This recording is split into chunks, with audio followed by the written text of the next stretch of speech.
भैया दहीना लो दहीना। अच्छा कि जिंदगी बेवफा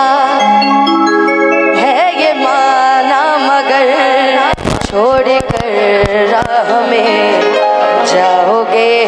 तुम मगर छीन लाऊंगा मैं आसमां से तुझे ख्वाहिशे दिल की